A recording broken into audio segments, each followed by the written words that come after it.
అందరికీ మహాశివరాత్రి శుభాకాంక్షలు. శివరాత్రి అంటేనే ఒక్క పొద్దులు, జాగారాలు, గుడికి వెళ్ళడం. ఇంతకీ మీరు ఒక్క పొద్దుండి జాగారం చేశారా? అసలు నేను ఉపవాసం ఉండి జాగారం చేశానా లేదా అన్నదంతా నేను లాస్ట్‌లో చెప్తాను. వీడియో అయితే ఎండ్ వరకు చూసేయండి. నేనైతే ఎర్లీ మార్నింగ్ గుడికి వెళ్దామని అనుకున్నాను. బట్ లేవలేదు. అదేంటో ఏదైనా ఉన్నప్పుడే అస్సలు మెలకువ రాదు. అలారం కూడా పెట్టుకున్నాను. బట్ అది మోగింది కూడా నాకు వినిపించలేదు. ఇంకేం చేస్తాం మెల్లగా అయితే లేచి ఇంకా రెడీ అయిపోయి అయితే టెంపుల్‌కయితే వెళ్ళాము మా హస్బెండ్ అండ్ నేను. ఆల్మోస్ట్ మాకు రీచ్ అయ్యేసరికయితే 8:30-9 అలా అయింది. ఇంకా మేమైతే మా విలేజ్ పక్కనున్న కనుకులలో ఉన్న శివాలయానికైతే వెళ్ళాము. ఇక్కడైతే చాలా జరుగుతుంది. ఇంకా ప్రదక్షిణలు చేసైతే క్యూ లైన్‌లో నిల్చున్నాము దర్శనానికి. నిజంగా చాలా మందున్నారు క్యూ లైన్‌కి. ఇంకా మేము ఆల్రెడీ రీచ్ అయ్యేసరికి 8:30 అట్లా అయింది. ఆ టైంకి కూడా అంత మందున్నారు. ఇక్కడ ఏంటి అంటే లేట్ అవుతున్న కొద్దీ జనాలైతే పెరుగుతూనే ఉంటారు. ఇక శివయ్య దర్శనానికి క్యూ లైన్‌లో వెళ్తున్నప్పుడైతే ఫస్ట్ ఆంజనేయ స్వామి దర్శనం ఇస్తారు. ఆంజనేయ స్వామిని దర్శించుకున్నాకనే పక్కనే గజస్తంభం ఉంటుంది. గజస్తంభం కూడా దర్శించుకొని అయితే లోపలికి వెళ్ళాము. ఆ శివయ్యనైతే దర్శనం చేసుకొని బయటికొచ్చి తీర్థప్రసాదాలు తీసుకొని అయితే ఇంకా బయటికి వెళ్ళాము. ఇక బయటికి వెళ్ళిన తర్వాత అక్కడే ఉన్న సాయిబాబాను కూడా దర్శనం చేసుకున్నాము. ఇదైతే రీసెంట్ గా పెట్టారు ఇక్కడ. ఇక పక్కనే ఉన్న సుబ్రహ్మణ్య స్వామిని, నవగ్రహాలని కూడా దర్శనం చేసుకున్నాము. మాకైతే 30 మినిట్స్ లో దర్శనం కంప్లీట్ అయింది. ఎందుకంటే మేము కొంచెం మార్నింగ్ టైంలో వచ్చాం కదా. ఇక్కడ లేట్ అయిన కొద్దీ జనాలైతే ఎట్లా పెరుగుతున్నారో చూడండి. టెంపుల్ అయితే సైడ్ కి ఇలా సెటప్ చేసి పెట్టినారు. శివలింగం పైన వాటర్ కంటిన్యూగా పోస్తూనే ఉంటది. కానీ డెకరేషన్ అయితే బాగా చేసినారు. ఇది ఓన్లీ ఫొటోస్ తీయడానికి మాత్రమే. అసలు ఇలా పెట్టాలి అన్న థాట్ ఎవరికి వచ్చిందో కానీ చాలా బాగుంది వాళ్ళ ఐడియా అయితే. అండ్ చాలా బాగా డెకరేషన్ చేసి సెట్ చేశారు. ఎవ్రీ ఇయర్ ఇట్లనే చేస్తారంట. బట్ నేనైతే ఇదే ఫస్ట్ టైం శివరాత్రి రోజు రావడం. చాలా మంచిగా అనిపించింది నాకైతే. ఇంకా మేము కూడా కొన్ని ఫొటోస్, వీడియోస్ అయితే తీసుకొని అలా కూర్చున్నాము. మనం ఏ టెంపుల్కి వెళ్ళినా ఖచ్చితంగా ఒక 1 మినిట్ అన్నా కూర్చోవాలంట. ఎందుకో నాకైతే తెలియదు. బట్ ఎక్కడికి వెళ్ళినా కూర్చోనిలే అంటారు. మీకు తెలిస్తే కామెంట్ చేయండి ఎందుకో. ఈ టెంపుల్ కి ఎప్పుడు వెళ్ళినా చాలా ప్రశాంతంగా అనిపిస్తుంది. ఎందుకో తెలియదు కానీ. అండ్ ఈ టెంపుల్ ముందు అయితే చాలా పెద్ద చెరువు ఉంటుంది. ఇదైతే టెంపుల్ ఎంట్రన్స్. దీనికి ఆపోజిట్ లోనే ఉంటుంది. అండ్ చూడడానికి టెంపుల్ వ్యూ కూడా చాలా బాగుంటుంది. మంచిగా దర్శనం చేసుకొని ప్రశాంతంగా కాసేపు కూర్చొని ఇంకా ఫొటోస్, వీడియోస్ కూడా తీసుకొని అయితే ఇంకా బయటకు వచ్చి స్టార్ట్ అయిపోయి బయటికి రాగానే టెంపుల్ ముందు అయితే ఇట్లా ఈ బండి అనిపించింది. అంటే స్వీట్స్ అండ్ హాట్స్ పెట్టినారు. అన్ని types of mixture and sweets, jalebi, badusha, laddu ఇట్లా పెట్టినారు. అసలు ఏదైనా జాతర గానీ, ఏదైనా ఫెస్టివల్ గానీ ఉంది అని అంటే ఖచ్చితంగా టెంపుల్స్ ముందు అయితే ఇట్లా పెడతారు కదా. ఎందుకంటే వాళ్ళకి కూడా తెలుసు టెంపుల్కి వచ్చిన వాళ్ళు ఖచ్చితంగా స్వీటో హాటో కొంటారని. అదొక బిజినెస్ ఐడియా వాళ్ళకి. ఏం కొనుక్కున్న జిలేబీ అయితే ఖచ్చితంగా కొనుక్కుంటారు కదా అందరూ. అండ్ ఇక్కడ ఈవినింగ్ టైంలో అయితే కళ్యాణం జరుగుతుందంట. చాలా బాగా జరుగుతుందంట. ఇక మేమైతే ఇక్కడ ఉండట్లేదు కళ్యాణానికి. ఇంకా ఇంటికైతే వెళ్తున్నాము. ఎందుకు అంటే ఇంకా మా ఊర్లో కూడా శివపార్వతి కళ్యాణం అయితే జరుగుతుంది టెంపుల్లో. అందుకని ఇంకా అక్కడికి వెళ్దామని చెప్పేసి ఇంకా మేమైతే ఇంటికి వెళ్ళాము. ఫస్ట్ అయితే కళ్యాణానికి ముందు శావ తీస్తారంట దేవుడికి. సో దేవుణ్ణి అయితే ఇట్లా పల్లకిలో మొత్తం తిప్పుతారు. దాన్ని శావ తీయడం అంటారు. అసలు ఈ శావ తీయడం అంటే ఏంటి అంటే ఎదుర్కోవడం అంట. మనం పెళ్లికి ముందు ఎదుర్కొంటారు కదా అబ్బాయిని, సేమ్ అట్లనే ఎదుర్కొంటారంట. నాకు కూడా అంత తెలియదు. నేను కూడా ఇదే ఫస్ట్ టైం ఎక్స్పీరియన్స్ చేస్తున్నాను ఇవన్నీ. ఇంకా మా హస్బెండ్ అయితే చెప్పారు. అంటే శావ తీయడం అంటే ఎదుర్కోవడం అని చెప్పేసి. శావ తీసిన తర్వాత కళ్యాణం అయితే చేస్తారు. ఇంకా శివ పార్వతుల కళ్యాణం చూడడానికి అయితే ఇంకా నేను మా హస్బెండ్ అయితే టెంపుల్ కి వచ్చాము. ఇది మా ఊర్లో ఉన్న రంగనాయక స్వామి టెంపుల్. ఇక్కడే శివ పార్వతి కళ్యాణం అయితే చేస్తున్నారు. ఇంకా మేమైతే ప్రదక్షిణలు చేసేసి ఇంకా తీసుకొచ్చిన తలంబ్రాలని కూడా తలంబ్రాల బుట్టలో పోసేసి అయితే ఇంకా కూర్చున్నాము. పార్వతీ పరమేశ్వరుని కళ్యాణం చూడడానికి చాలా మంది వచ్చారు ఊర్లో వాళ్ళు.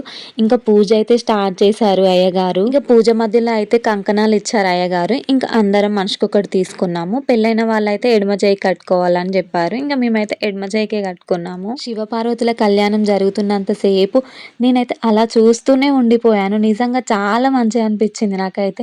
ఎందుకంటే నేను ఎప్పుడు చూడలేదు ఇలా. ఇదే ఫస్ట్ టైం. పెళ్ళికి ముందు ఎప్పుడు హాస్టల్లోనే ఉండేదాన్ని శివరాత్రి రోజు. నార్మల్గా టెంపుల్కి వెళ్ళి వచ్చేదాన్ని కానీ కళ్యాణం అయితే ఎప్పుడు చూడలేదు. ఇంకా కళ్యాణం అయిపోయిన తర్వాత అయితే ఇంకా అందరం అయితే ఆశీర్వాదం తీసుకున్నాము అయ్యగారి దగ్గర. తర్వాత అయితే అక్కడే ఉన్న రంగనాయక స్వామి వారిని కూడా దర్శించుకొని పక్కనే ఉన్న శివయ్యని కూడా దర్శించుకొని ఇంకా మంచిగా అయితే కొబ్బరికాయ కొట్టేసి అయితే కూర్చున్నాము. ఇక కళ్యాణం అయిపోయినాక అయితే ప్రసాదం పెట్టినారు. ప్రసాదంగా సిరా అండ్ పులిహోర చేసినారు. ఇంకా మేమైతే వెళ్ళి పులిహోర అండ్ స్వీట్ తెచ్చుకొని అయితే కూర్చొని తిన్నాము. టేస్ట్ అయితే చాలా చాలా బాగుంది పులిహోర.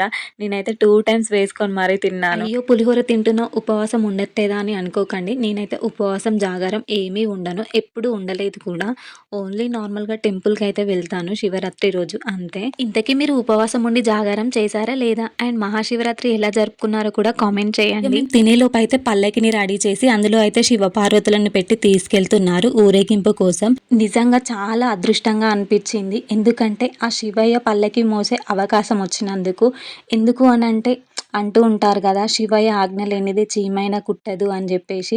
నిజంగా మాకైతే చాలా మంచిగా అనిపించింది ఈసారి. ఎప్పుడైనా మేము తొందరగానే వెళ్తాం ఇంటికి, ఎందుకో తెలియదు ఈసారి అయితే లేట్ అయిపోయింది. మేము తినేసరికి కూడా ఎవ్వరు లేరు, అందరూ వెళ్ళారు. ఇది ఆ శివయ్య ఆజ్ఞ కావచ్చు, మా చేతులతో పల్లకి మోయాలని. మా హస్బెండ్ అయితే ఫస్ట్ నుంచి లాస్ట్ వరకు ట్రాక్టర్లో పెట్టేదాకా మోసుకెళ్లారు. అంటే టెంపుల్ నుండి కొంచెం దూరం వరకు మోసుకెళ్లారు.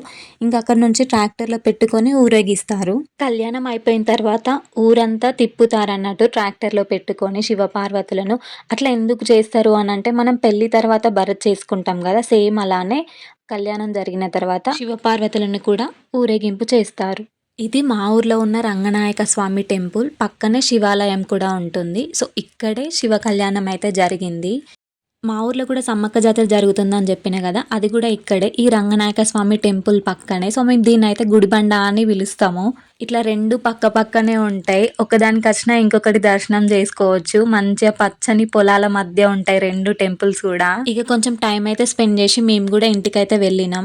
ఇక మేము ఇంటికి వెళ్ళేసరికి అయితే అన్ని రెడీ చేసి జాగర దీపం కూడా ముట్టించి పెట్టినారు. ఇంకా కూడా ఆలస్యం. కూడా ఫ్రెష్ అప్ అయిపోయి అయితే మొక్కేసి కొబ్బరికాయ అయితే కొట్టేసినాం. ఇక కొబ్బరికాయ కొట్టేసినాక అయితే కొబ్బరికాయ వక్కలన్నీ తీసేసి చిన్న చిన్నగా పీసెస్ కట్ చేసి పలారం పంచిపెట్టడానికి అయితే వెళ్తున్నాము అందరం.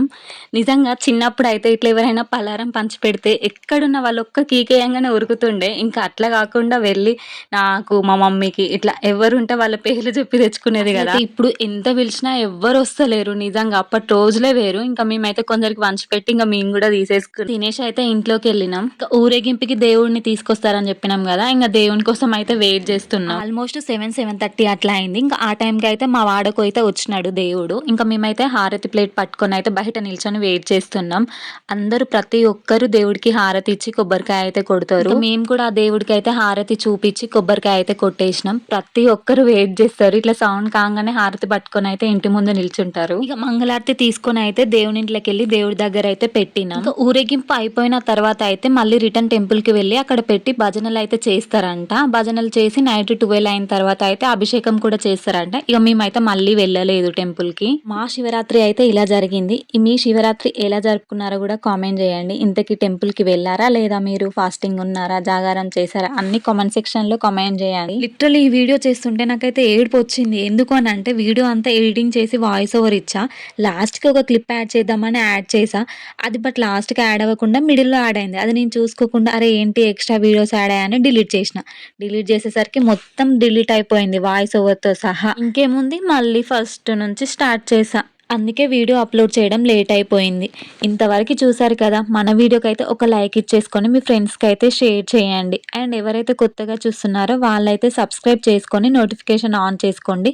నా వీడియోస్ అయితే మిస్ అవ్వకుండా ఉంటారు. Thank you for watching.